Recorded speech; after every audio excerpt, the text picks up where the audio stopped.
ఏమిటి ఈ auto story అంటున్నారా? చాలా ఇంపార్టెంట్ అండి. చాలా మంది మన కళ్ళ ముందు ఫేస్ చేస్తూ ఉంటారు. నేను కూడా ఫేస్ చేస్తాను నేను. సో, మీరు అలర్ట్ అవుతారని నేను షేర్ చేసుకుంటున్నాను నేను. సో, ఒకసారి నేను వెళ్తూ ఉన్నాను అనమాట. కొద్దిగా ఫాస్ట్‌గానే వెళ్తున్నాను నేను. నా వెనకాల ఆటో వస్తుంది. వాడు ఇంకా ఫాస్ట్‌గా వెళ్ళాలి కదా! ఎందుకంటే ప్యాసింజర్‌ని తీసుకెళ్ళిపోయి ఫస్ట్ పడేయాలి కదా! సో, ఇంకొక ప్యాసింజర్‌ని క్యాచ్ చేయాలి కదా! కాబట్టి వాడు ఇంకా ఫాస్ట్‌గా వచ్చాడు. ఓకే. పోతే పోనీ మనకేం ప్రాబ్లమ్ లేదు. రోడ్డు ఎవరిది కాదు, నాది కాదు, వాడిది కాదు. వెళ్ళేవాడు వెళ్ళకుండా నా బైక్‌ని కూడా లాక్కుంటూ వెళ్ళిపోతున్నాడు. సో, ఎంత ఫాస్ట్‌గా లాక్కొని పోతున్నాడంటే చాలా ఫాస్ట్‌గా వెళ్ళిపోతుంది. నేను రైడ్ చేయాల్సిన పని లేదు. అదే వెళ్ళిపోతూ ఉంది. నేను ఆటో ఆటో అని అరుస్తున్నాను. వాడు నా పక్కన లెఫ్ట్ కూడా చూడలేదు.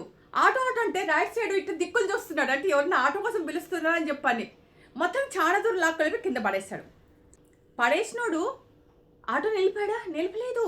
వెళ్ళిపోతూనే ఉన్నాడు. ఎదురుగా ఉన్న వాళ్ళంతా వచ్చి ఆటో నిలిపాడు. వాడు దిగేసి ఏమంటున్నాడంటే, నేను మామూలుగా దుమ్ము పడుతుంది లేకపోతే ఎండకని చెప్పని కూలింగ్ గ్లాసెస్ ఎక్కువ వేసుకుంటూ ఉంటాను. ఏదో గ్లాసెస్ అయితే వేసుకుంటా. వాడు ఏమంటాడు దిగి, ఆవిడేనండి ఆ కళ్ళకి నల్లద్దాలు పెట్టుకొని కనిపించకుండా నా ఆటోకి వచ్చి మిర్రర్ని లాక్ చేసుకుంది అని అంటున్నాడు. తప్పు మొత్తం నా మీద వేసేస్తాడనమాట. సో అలా ఉంటుంది. వీళ్ళ ఆటోలో ఆలోచన ఎలా ఉంటుంది తెలుసా? ఫర్ ఎగ్జాంపుల్ మనము ఆటోలో వెనకాల పోతూ ఉంటాం. సో వాడు సడన్గా ఇక్కడ బ్రేక్ వేస్తే మనకి అర్థం కాదు. ఎందుకంటే అక్కడ ఎవడైనా కనిపిస్తున్నాడు ఆటో కోసం ఉన్నాడు అని అంటే సడన్గా తిప్పేస్తూ ఉంటాడు. వాడు ముందు అవసరం లేదు, వెనకాల అవసరం లేదు, ఎవరు వస్తున్నారు వెనకాల కూడా చూడు.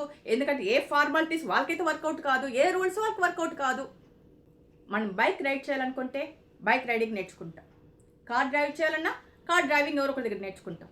కానీ ఆటో వాడు మాత్రం ఎవరి దగ్గర నేర్చుకోకుండానే డ్రైవ్ చేయిస్తుంటాడు. ఎందుకంటే వాడికి అన్నీ తెలుసు అని అనుకుంటాడు. ఎవడో పక్కన వాడి దగ్గర జస్ట్ ఎలా తన్ని గేర్ వేయాలి, ఎట్లా స్టీరింగ్ నిలపాలి మాత్రం నేర్చుకుంటాడు. ఈవెన్ బ్రేక్ కూడా నేర్చుకోడు. ఎందుకంటే మనకు అవసరం లేదు కదా. సో ఎవరైనా కొట్టేవచ్చు, ఏమైనా చేయొచ్చు. ఏమన్నా అంటే మళ్ళీ పైగా ఆటోవాడు వచ్చి కారుని గుద్దినా, కారు వచ్చి ఆటోవాడిని గుద్దినా కారుకే బొక్క. ఎందుకంటే కారు ఉన్నవాడు రిచ్చు, ఆటోవాడు పూరు. సో పూర్ ఫెయిల్నే మనము సపోర్ట్ చేయాలి. కాబట్టి యాజ్ పర్ మన జనరల్ రూల్. కాబట్టి ముఖ్యంగా ఆడవాళ్ళు డ్రైవ్ చేశారనుకోండి ఇంకా డేంజర్. ఎందుకంటే ఒకటే బ్లేమ్ వేస్తారు, డ్రైవింగ్ రాదు అని. ఇంతకీ నేను చెప్పేది ఏంటంటే అని ఎవ్వరు ఆటోలు వెనకాల మాత్రం పడకండి. So danger. ఇంత మంచి విషయం షేర్ చేసుకున్నందుకు ఒక like, share, subscribe friends. Like, share and subscribe friends.